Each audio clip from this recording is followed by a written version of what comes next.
생각하는 자녀교육, 이런 제목으로 오늘 말씀을 나누기를 원하는데, 오늘이 이제 어린이 주일로 온 교회가 지키는데, 참 안타깝게도 이 땅에 한 6만 개의 교회가 있다고 합니다. 우리 대한민국에. 그런데 그중에 70%의 교회가 이 청소년부, 아동부, 이 교회 학교가 없다는 사실입니다. 참 슬픈 일이죠. 어린이 주일인데 어린이 부서가 없는 그런 교회. 그럼 이제 그 회중은 대부분 다 노인들, 또 나이 드신 분들로 가득 채워진 예배당에서 자녀교육 다음 세대를 말한다는 것이 얼마나 안타까운 일인가. 그럼에도 불구하고 우리는 꼭 나의 자녀만이 아니어도 또 이 시대를 살아가고 있는 교회에, 우리 주변의 다음 세대들에게 관심을 또 갖고, 교회는 어떻게 다음 세대를 준비시켜야 되는가, 이런 관점에서 오늘 말씀을 한번 준비해 보았습니다. 자, 오늘 우리가 읽은 이 본문은 예수님의 이 유년 시절, 또 청소년 시절, 이게 성경에 예수님의 탄생과 죽음은 나와 있지만 예수님이 어떻게 성장했는지 이 소년 시절, 이 청소년 시절 시기에 대해서는 전혀 기록하고 있지 않습니다. 근데 딱 유일하게 오늘 우리가 읽은 이 본문 누가복음에만 예수님의 그 12살 되었을 때, 그러니까 이 청소년기 진입할 그때를 오늘 성경에 기록하고 있는데, 이때는 다른 때가 아니라 예수께서 12살 되던 때에 유월절을 지키기 위해서 그 부모를 따라서 예루살렘 성전에 갔다고 했는데, 이거는 이제 예수님이 성년식을 하러 올라간 것입니다. 사실 유대인들은 이 3대 절기를 남자 성인이면 매년 지키도록 의무화되어 있습니다. 그래서 유월절, 또 오순절, 또 초막절 또는 장막절이라고 하는 이 3대 절기. 그 중에 가장 큰 절기가 유월절인데, 남자는 의무적이고 여자는 자신들의 선택적으로 신앙에 따라서 가는데, 이 부모가 늘 유월절마다 이 예루살렘 성전에 올라갔다는 얘기는 마리아도 함께 요셉과 같이 매년 성전에 가 유월절을 지켰다는 뜻입니다. 이 속에서 우리는 이 부모가 이 어린 예수에게 늘 이 성전에 다니면서 그 예배하는 그런 신앙의 본을 보여줬다는 것을 우리가 알 수 있는데요. 그래서 우리 좋은 이 신앙의 자녀들은 부모의 본을 통해서, 기독교는 본을 보이는 그런 종교입니다. 그래서 무엇을 하라 가르치고 강요하기 이전에 삶으로 본을 보이는 그러한 신앙. 그래서 교회도 마찬가지죠. 목회자가 무엇을 많이 설교하고 가르치기 전에 삶으로 살아가고, 교회 어르신들이 젊은이들과 아이들에게 어떤 바램 이전에 먼저 살아가는 것이 얼마나 중요한가를 우리들에게 보여줍니다. 자, 그런 점에서 이제 오늘 이 본문 속에서 같이 한번 살펴보기를 원하는데, 이제 예수님이 12살 때가 되었을 때 예수님께서 이제 성인식을 하려고 지금 예루살렘의 부모를 따라서 올라가게 되었다는 것입니다. 이제 오늘 이 본문 속에 이 성인식에 대해서 좀 주목하고 싶습니다. 이스라엘 사람들은 이 성인식을 굉장히 중요하게 여기는데, 이제 남자들에게는 바르 미츠바라고 그래서, 바르라고 하는 것은 이제 아들이라는 뜻이니까 미츠바, 그러니까 말씀, 율법, 그러니까 율법의 말씀의 아들이라는 뜻입니다. 여자아이들은 아마도 여자아이들이 좀 더 빨리 성숙해서 그런 것 같아요. 남자아이들은 13살에 지금은 성인식을 하고, 여자아이들은 12살에 성인식을 하는데, 여자아이들은 마트 미츠바, 그래서 말씀의 율법의 딸이란 뜻을 갖고 있습니다. 그런데 이들은 얼마나 이 성인식을 성대하게 치르는지, 인생에 있어서 가장 중요한 그 어떤 기념일이 바로 이 성인식입니다. 그러니까 어찌 보면 유대인들은 결혼식보다도 이 성인식을 더 중요하게 여기고 더 성대하게 보낸다는 것입니다. 결혼이라고 하는 것은 뭐 어느 날 갑자기 사랑하는 사람을 눈 맞는 사람을 만나가지고 또 합의하에 최소한의 어떤 절차를 거쳐 결혼하고 살면 그만이지만, 이 성년식은 아주 어려서부터 쭉 준비해 오다가 이제 1년을 남겨두고는 이제 본격적으로 그 집안에서 이제 성년식을 준비하고 회당에서도 학교에서도 이제 가르치기 시작합니다. 같은 또래가 이제 12살이 되고 남자 같은 경우는 13살이 되면 이 성인식을 계속 말씀으로 가르치고 또 가정에서도 가르치고 또 학교에서 이제 가르치고 해서 분위기가 잡혀지니까 한번 상상을 해보십시오. 같은 또래의 아이들이, 같은 학년의 아이들이 전체적으로 성인식을 향해서 쭉 간다고 한번 생각해 보십니다.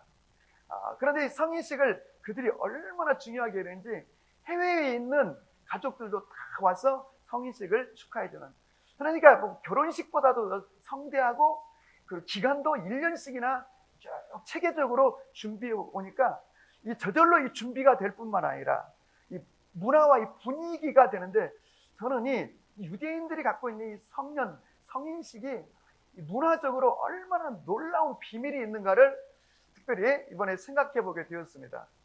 그러니까 참 그 민족은 이 사람들이 뭐 이걸 알아서 이렇게 했겠나 라는 생각을 갖는데, 아무튼 그들이 성인식을 치름으로써 이 성인식이란 이제 성인이 되어서 율법의 아들 또 율법의 딸이라는 말은 이제 본인들이 직접 하나님의 말씀을 다룰 수 있는 연령이 되었다는 것입니다.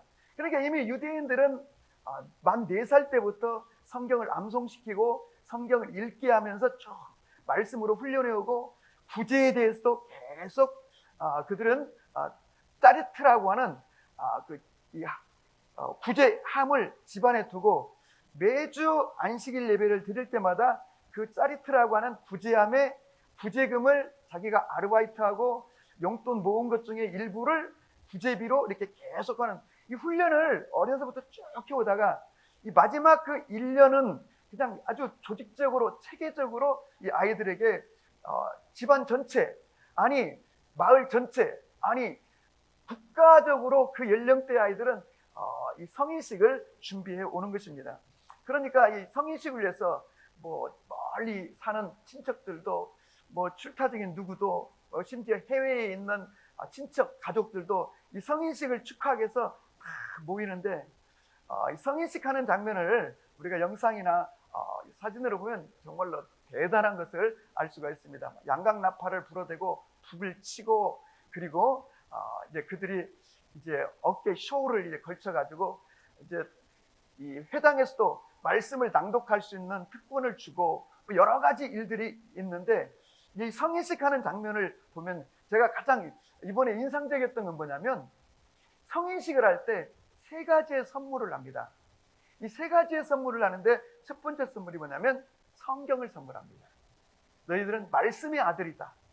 그리고 평생에 하나님의 말씀을 중심으로 살아야 한다. 하나님의 말씀을 통하여 우리에게 복을 주신다. 이렇게 말씀대로 살 것을 가르치는, 그래서 성경을 선물로 주고, 두 번째는 시계를 선물로 줍니다. 시간을 소중히 하라. 시간을 헛되게 보내지 말라. 그리고 약속을 정확하게 지켜라. 이게 두 번째 선물이고, 세 번째 선물은 축의금을 줍니다. 근데 제가 놀란 거는 축의금입니다. 축의금을 주는데, 아까 결혼식 이상으로 중요하다고 했잖아요, 일생에서. 그럼 보통 지금 우리 사회에 중산층이 자녀가 결혼식 하면 축의금이 얼마쯤 들을까요? 모르긴 해도 보통 한 5천만 원 정도 들을 것 같아요. 많이 들어오면 한 2억도 들어온다고 제가 들었는데, 뭐 이렇게 놀래요? 축의금이 저희 딸은 결혼할 때 보니까 뭐 밝힐 수는 없지만 아무튼 엄청 많이 들어오더라고요. 그러니까 이 유대인 아이가 여자아이는 12살, 남자아이는 13살에 들을 때 이 성인식 때 축의금이 얼마 들어오냐면 보통 중산층 가정에서 4만 불이 들어온다고 그래요. 우리 돈으로 한 5,200만 원이죠. 그러니까 많이 좀 부잣집 아이들은 1억 정도 들어오는 거죠.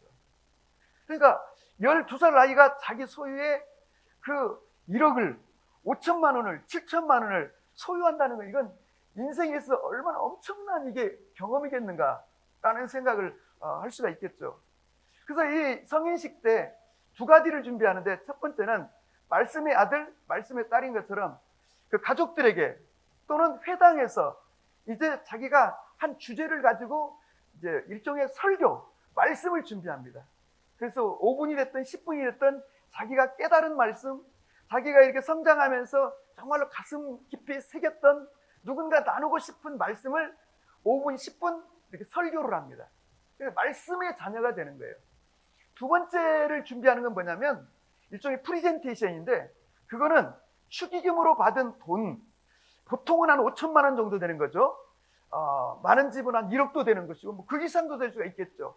근데 여러분 12살, 13살 된 소년, 소녀아이가 이게 큰 재정을 받는다는 건 보통 일이 아니잖아요. 오히려 이런 큰 돈을 잘못 맡겼다가는 그 아이들이 잘못될 가능성이 얼마나 많겠어요.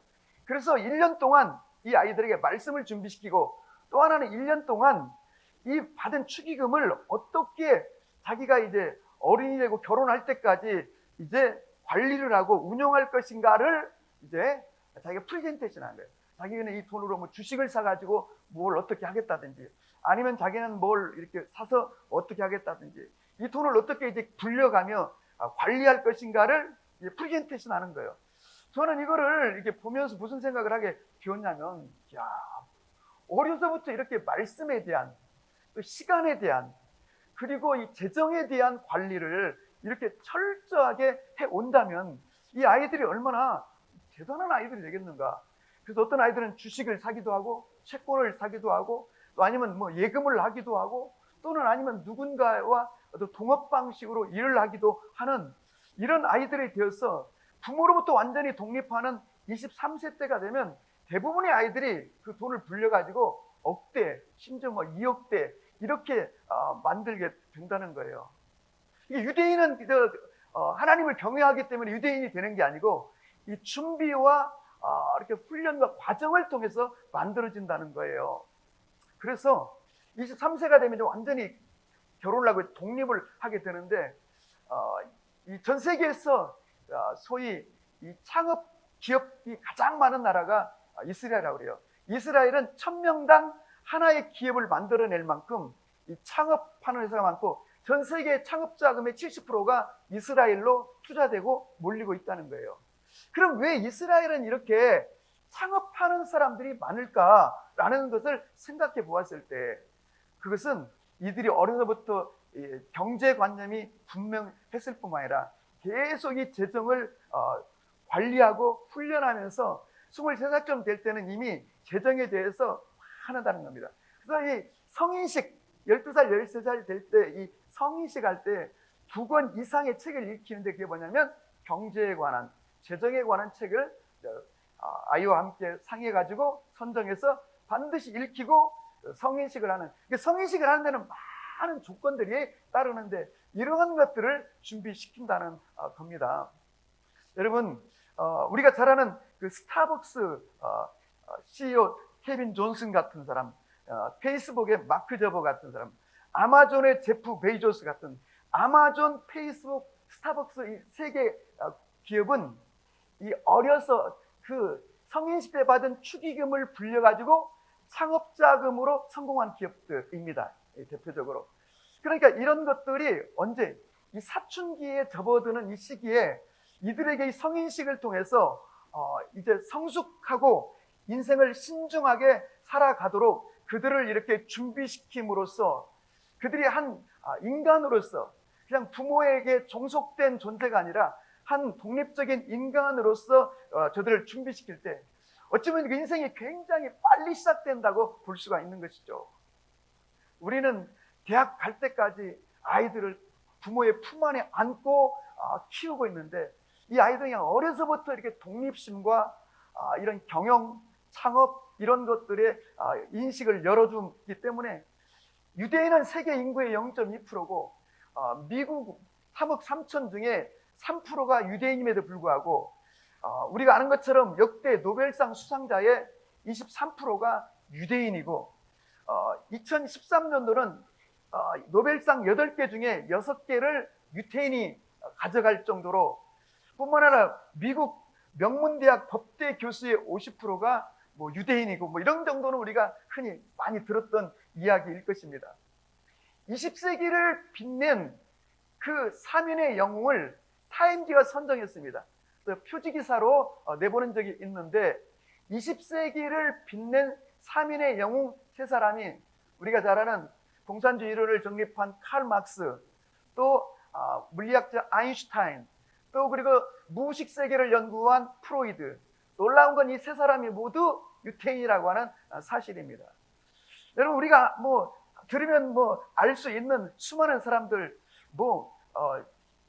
미국 최초의 여성 국무장관이었던 올브라이트, 또 뭐 밥 딜런, 또 이글레시아, 스티븐 스필버그 영화 감독, 마술사 카퍼필드, 가위 하나로 세상을 움직인 비달사순, 슈트라스, 우리가 잘 아는 아까 말씀드린 마크 저커버그 같은 사람들, 세리게이 브린 같은 구글 창업자, 테슬라의 일론 머스크.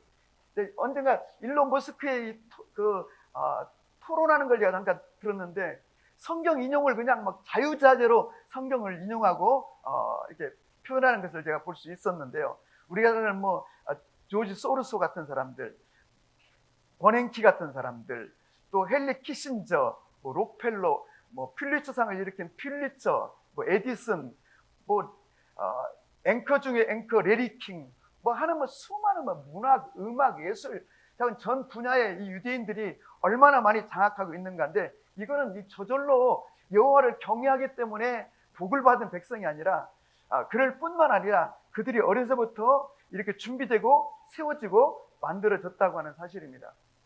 제가 2016년으로 기억하는데 성주순례를 간 적이 있는데, 그때 엔게디를 이렇게 방문한 적이 있습니다.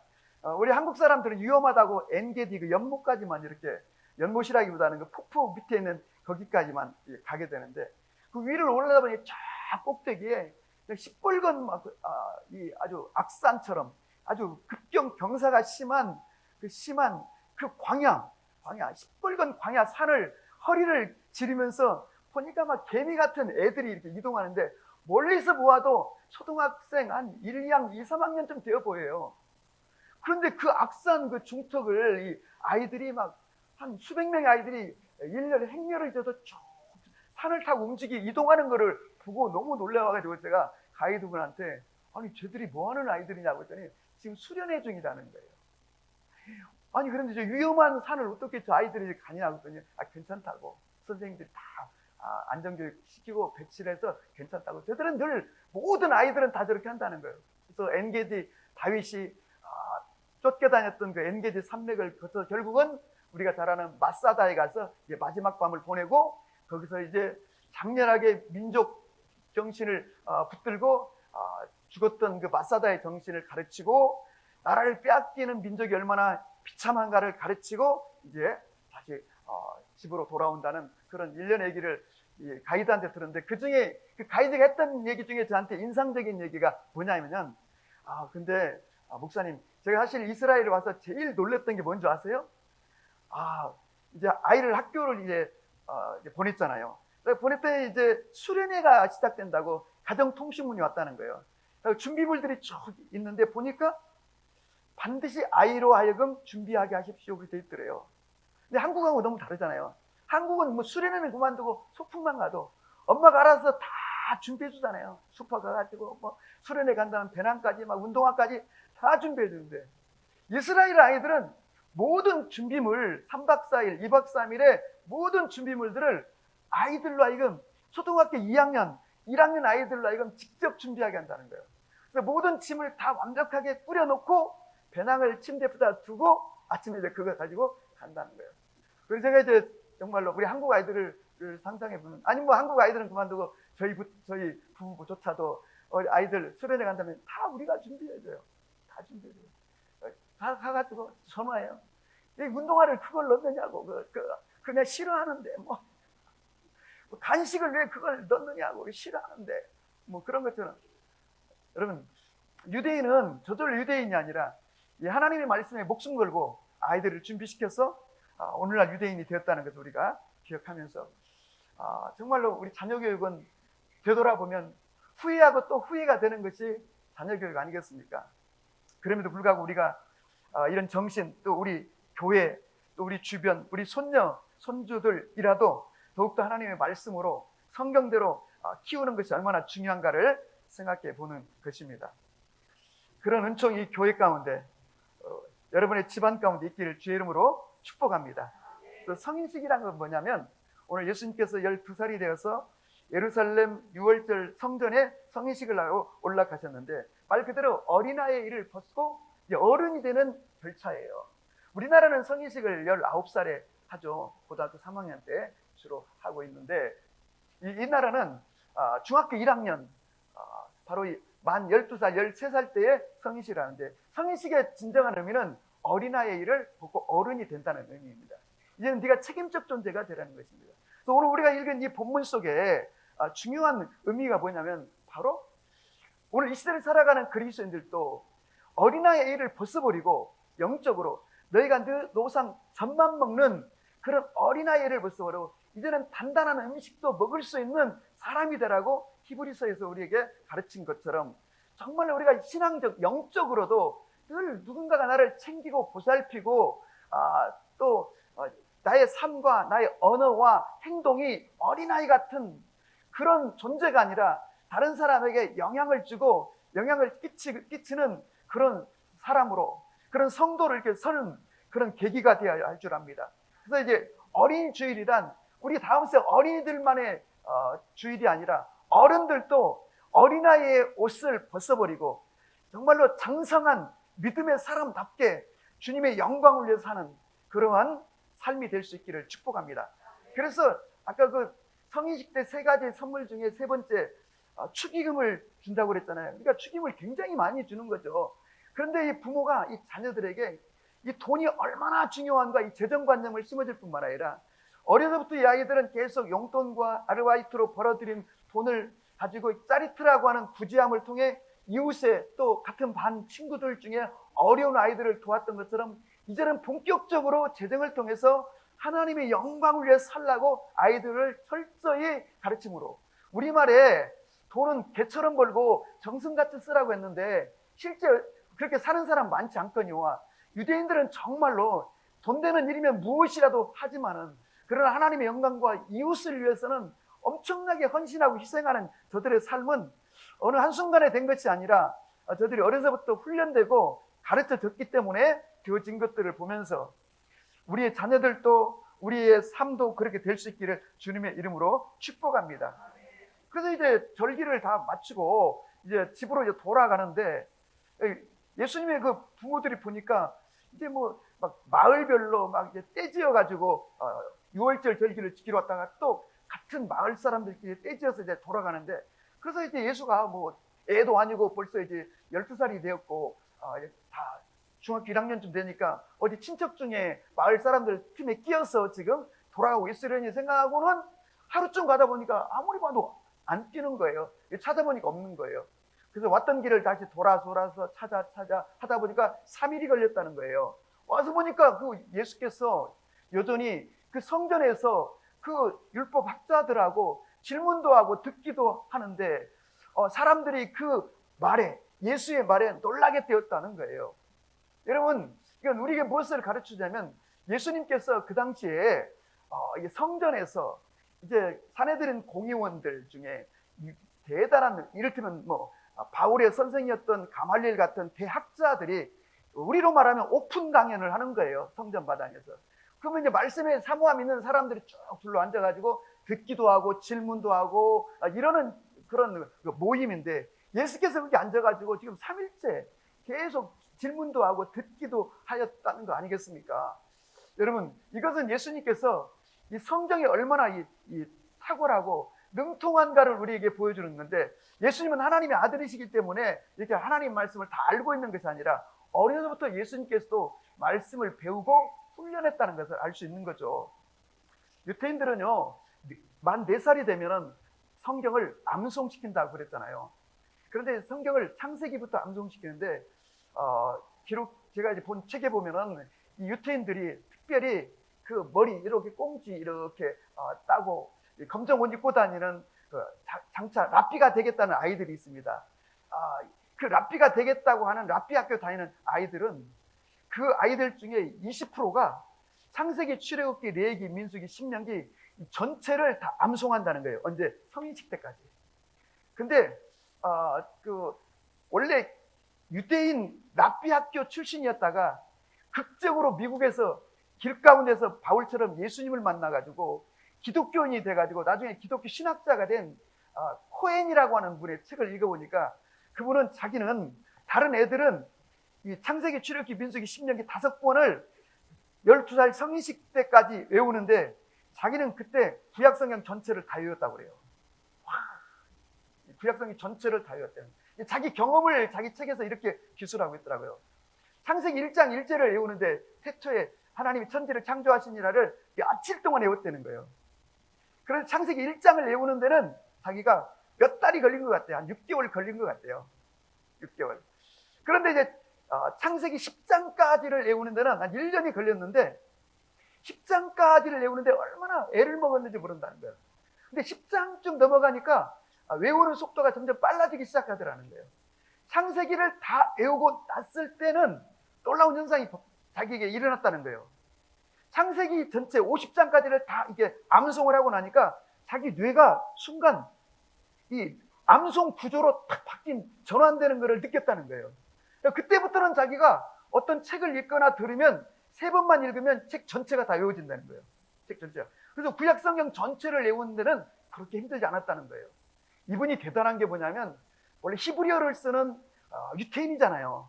그런데 이제 미국에 와서 이제 개신교, 기독교를 받아들여 가지고 기독교인이 되다 보니까 신약을 이제 공부하잖아요. 그런데 자기가 헬라어로 된 요한계시록 전체를 암송하고 있다고 하더라고요.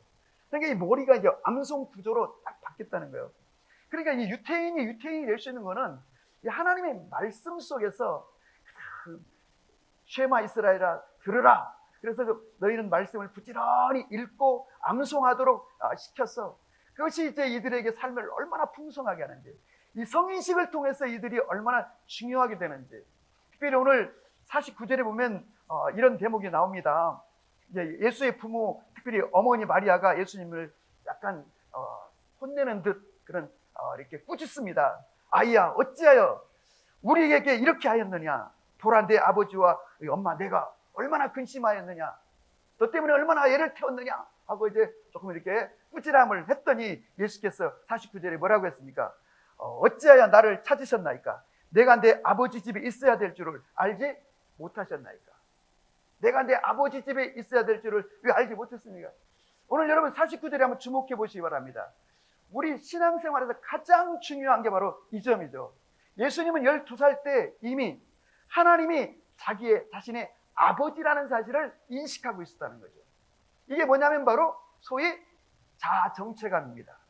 내가 누구인지, 내 뿌리가 무엇인지를 아는 것이죠. 그래서 이 자아정체감은 우리가 발달심리학에서 보면 언제 형성되냐면 바로 사춘기 때 형성이 됩니다. 나는 누구인가? 나는 어디로부터 왔는가? 나는 왜 존재하는가? 나는 무엇을 위해서 살아가야 되는가?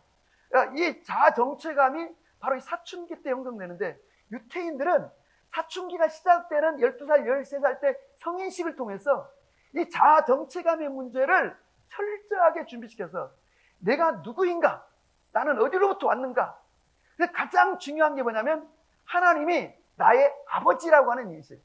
오늘날 기독교인들도 가장 신앙에 중요한 게 뭐겠어요? 하나님이 내 아버지라고 하는 이 인식. 성경을 많이 공부하는 게 중요한 게 아니잖아. 좀 몰라도 하나님은 나의 아버지시고, 아버지시기 때문에 나를 사랑하시고, 나를 사랑하셔서 독생자 예수님을 보내주셨고, 그래서 나는 예수님을 통해서 구원받았다고 하는, 그래서 나는 하나님의 사랑받는 자녀라고 하는 이 확신, 이게 가장 중요한데, 이게 언제? 사실은 자아정체감이 형성되는 바로 사춘기 초입에 만나야 될, 경험돼야 될 거라는 것인데, 여러분, 그러나 분명한 것이 있다면 우리 그리스도인들에게도, 우리 오늘 예배하는 한 분 한 분에도 우리 신앙의 가장 중요한 게 뭐냐면 하나님이 내 아버지십니다. 그 얘기는 하나님은 나의 창조주이십니다. 그리고 하나님의 아들이신 예수님을 우리에게 보내주셨어. 그 예수님은 이 땅에 구세주로 오셨습니다. 구원자, 그리스도로 오셨습니다. 그래서 예수를 믿어 구원을 받고 하나님의 자녀가 되고 지옥 갈 수밖에 없는 나의 운명이 천국 가게 되고 하나님의 자녀가 되어 하나님의 나라를 유업으로 받게 되는 이 놀라운 축복이 누구를 통해서? 예수님을 통해서 이루어진다는 이 사실을 아는 것, 이것이 여러분 복음인 줄로 믿으시기 바랍니다. 아멘. 사실 신앙이란 우리 삶하고 동전의 양면과 같아요. 그래서 우리가 정말 신앙을 막연히 먼 보이지 않는 미래의 어떤 것이 아니라 오늘 삶 속에서 우리 신앙은 계속 점검되고 드러나는 것이죠. 이를테면 여러분, 우리는 다 누군가? 다 이미 사형 선고를 받은 사람들이에요. 사형 선고. 죄의 싹은 사망이요. 두 번째, 사람이 한 번 죽는 것은 정한 것이요. 그 후에는 심판이 있으리니. 그래서 우리 모두는 죄로 인하여 지옥에 떨어질 수밖에 없는 이미 죽은 자로 선언된 그런 사형 선고를 받은 사람이에요. 근데 성경은, 복음은 예수님을 영접하면 모든 죄를 사함받고 하나님의 자녀가 되어 여러분과 제가 이미 사망에서 생명으로 옮겨졌느니라. 그렇다면 여러분과 제가 이 구원의 문제가 얼마나 중요한가. 이대로 놔두면 지옥 갈 수밖에 없는데 여러분, 여러분의 자녀가, 여러분의 가족 중에 누군가가 감옥에 있다면 온 가족은 모든 수단과 방법을 동원해서 그 자녀를 감옥에서 나오게 하려고 애를 쓰지 않겠습니까? 그런데 나의 자녀가 저대로 가만히 두면은 지옥에 떨어질 수밖에 없는데 그걸 가만히 보고 있다면은 그건 지금 신앙이 아니거나 뭔가 신앙에 큰 고장이 났거나 신앙을 지금 잘못 이해하고 있다는 반증이지 않겠습니까? 그러므로 여러분과 저의 구원, 우리 자녀들의 구원, 우리가 복음을 증거하는 일이 얼마나 중요한 것을 깨닫고 여러분과 제가 복음 앞에 서는 믿음의 사람들이 되기를 주님의 이름으로 축복합니다. 아멘? 네. 특별히 오늘 본문 가운데 예수님에 관하여 성경이 뭐라고 말하냐면 40절 한번 보시죠. 아이가 자라며. 여러분, 자라기만 하면 뭐 하겠어요? 오늘날 성인아이라는 말을 많이 교육학 또 발달심리학 상담학에서 많이 쓰고 있는데 어른은 됐는데 몸은 어른인데 내면은 어린아이인 거예요. 성인아이. 이게 얼마나 보편적이고 얼마나 많은 사람이 성인아이인가를 볼 때. 그래서 여러분, 키만 크는 것이, 몸만 불어나는 것이 중요한 게 아니죠. 그런데 예수님은 자라면서 어떻게? 강해졌다는 겁니다. 강하게 자라졌다는 겁니다. 우리 자녀들이, 우리가 강함으로 자라날 수 있기를 바랍니다. 그럼 어떻게 해야 강해지는가? 여러분과 제가 성령의 능력으로 우리의 속 심령이 강해지는 거죠. 그래서 사도 바울은 에베소 교회 성도들을 위해 기도할 때 첫 번째 기도 제목이 뭐냐면 에베소 3장 16절 성령의 능력으로 너희 속 심령을 강하게 하시옵고, 성령의 능력으로 우리의 심령이 강해지는 줄로 믿습니다. 오직 성령이 너에게 임하면 너희가 권능을 받고 강해지는 거죠. 성령의 능력으로, 그 다음에 하나님의 말씀으로 강해지는 거예요.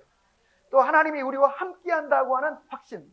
여호수아에게 너는 극히 마음을 강하게 하고 담대하라 하면서 그때 주었던 메시지가 뭐냐면, 너는 모세가 너에게 준 바로 율법, 하나님의 말씀을 쥐하러 묵상하며 그 가운데 기록한 대로 지켜 행하라. 그리하면 심령이 강하게 되고 담대하게 된다는 것입니다. 주님이 나와 함께한다는 확신, 그리고 하나님의 말씀, 언약에 대한 믿음. 그래서 우리가 하나님의 말씀, 이 세상에서 그리스도인들이 강할 수 있는 유일한 이유 중에 하나는 뭐냐면, 하나님의 약속을 붙들고 있을 때, 그 말씀이 반드시 이루어진다고 믿을 때 우리는 세상에서 담대할 수 있는 거죠. 그러니까 사실은 말씀이 없으면 그리스도인들은 강할 수 없는 거고, 강하다면 그건 고집이거나 아니면 굉장히 어떤 자기의 신념이겠죠. 성경적인 강함이란 하나님의 말씀을 통하여, 성경적 강함이란 성령의 권능으로 심령 속사람이 강하게 되는 것이고, 성경적 강함이란 주님이 나와 함께 하심이라. 두려워 말라, 놀라지 말라, 내가 너와 함께 함이라. 나의 의로운 오른손을 붙들리라는 하나님이 나와 함께 한다는 확신 속에서 우리는 강할 수가 있는 거죠. 그래서 오늘 예수님께서는 키가 자라되 강하여지고, 그 다음에는 지혜가 충만하며, 이 세상을 살아갈 때 지식보다 더 중요한 게 지혜예요. 어느 입학 상담을 하는 교사의 글을 읽어보니까 우리 대한민국의 학생들이 대입 시험을 치르기까지 공부 좀 잘하는 애들은 보통 100만 개의 문제를 푼다고 그래요. 100만 개. 와, 만 개도 아니고 100만 개의 문제를 푼다는 거예요. 다시 말하면 이렇게 지식은 많이 훈련하고 강조하지만 인생에서 진짜 중요한 것은 지식보다 바로 내가 가지고 있는 또 하나님이 내게 주신 상황과 환경을 이용할 수 있는 지혜가 필요한 거죠. 그런데 이 지혜는 어디로부터 오는가? 잠언서 1장 7절 여러분 여호와를 경외하는 것이 지식의 근본이요 9장 10절 여호와를 경외하는 것이 지혜의 근본이요 하는 것처럼 여러분 진정한 지식, 진정한 지혜가 주님께로부터 오는데 여호와를 경외할 때 주어지는 거죠. 세 번째는 오늘 그 위에 은혜가 그 위에 하나님의 은혜가 있더라. 예수님 위에는 하나님의 은혜가 넘쳤던 거죠. 여러분과 제가 이 땅에 사는 동안에 복된 인생을 살려면 그분의 한량없는 은혜가 나에게 부음받아야 되는 거예요. 은혜란 말 그대로 나의 수고나 공로나 나의 노력과 의지로가 아니라 하나님의 사랑 속에 그저 베풀어 주시는 은혜, 부어주시는 은혜, 이 은혜가 우리의 삶에 가득할 때 여러분 우리가 이 땅에서 영광스러운 삶을 살게 될 줄로 믿으시기를 주의 이름으로 축복합니다. 아멘. 결론을 맺겠습니다. 언젠가 제가 차를 타고 가는데 그 면회를 한번 간 적이 있어요. 천안에서. 근데 그 가족 중에 한 분, 젊은 청년분이 저한테 이렇게 얘기를 했어요. 목사님, 성경에도 인간을 생각하는 갈대라고 하지 않았습니까? 그러는 거예요. 그래서 제가 인간을 파스칼이 한 말인데 인간을 생각하는 언젠가는 장로님이 교회 예배 중에 대표 기도를 하는데 이렇게 하시더라고요. 성경에 말씀하기를 하늘은 스스로 돕는 자를 돕는다고 하셨사온데 여러분 이건 유럽의 또 특별히 청교도들의 격언입니다. 이제 여러분들 집에 가셔가지고 하늘은 스스로 돕는 자를 돕는다는 말을 이 국어사전에 어학사전에 찾아보면 뭐라고 되는 줄 알아요? 하늘은 스스로 노력하는 사람을 도와 성공하게 만드는 뜻이요 어떤 일을 이루기 위해서는 자신의 노력이 가장 중요하다는 것을 이루는 말이다. 그러니까 어쩌면 기독교 정신 성경하고는 여러분 같은 듯 하면서 정반대인 거죠. 우리가 이 땅에서 성공하고 승리하는 것은 여호와께서 함께 하심이고 그분의 그 전능하신 권능이 우리와 함께하는 것인 줄 믿습니다.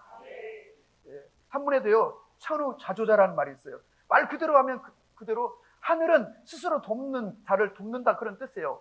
자조란 우리가 아는 것처럼 스스로 자기를 운영하고 개척하는 능력, 자립정신을 말하는 것인데 다시 말하면 영국에도 최선을 다하라 그리고 신의 축복을 기다려라 이런 말들이 격언이고 그렇다고 이 격언이라고 하는 것들이 성경과 막 배치되고 그러지는 않습니다. 성경의 정신과 같이 흘러가는 유사한 것들이 많지만 그러나 성경이 아닌 것은 아닌 것인데 성경에 말씀하기를 하늘은 스스로 돕는 자를 돕는다고 하였사온데 이렇게 기도하면 안 되는 것이죠. 여러분 이스라엘의 유대인들 하나님의 백성들은 그 하나님의 말씀을 성경을 정확하게 외우고 성경을 인용하고 성경의 말씀 때문에 세상에서 강할 수 있는 것처럼 여러분과 저도 정말 하나님의 말씀을 가까이 하고 그리고 어린아이를 벗어버리고 그 하늘의 지혜, 이 신적 지혜를 구하시고 성령의 권능으로 심령을 강하게 해주시도록 계속 기도하고 또 기도하는 여러분과 제가 되기를 주의 이름으로 축복합니다. 오늘 예수님께서는 내가 아버지 집에 지금 있어야 될 줄을 알지 못하였나이까 하신 것처럼 하나님이 여러분과 저의 아버지 되심을 확신하고 승리하는 여러분과 제가 되기를 주의 이름으로 축복합니다. 아멘.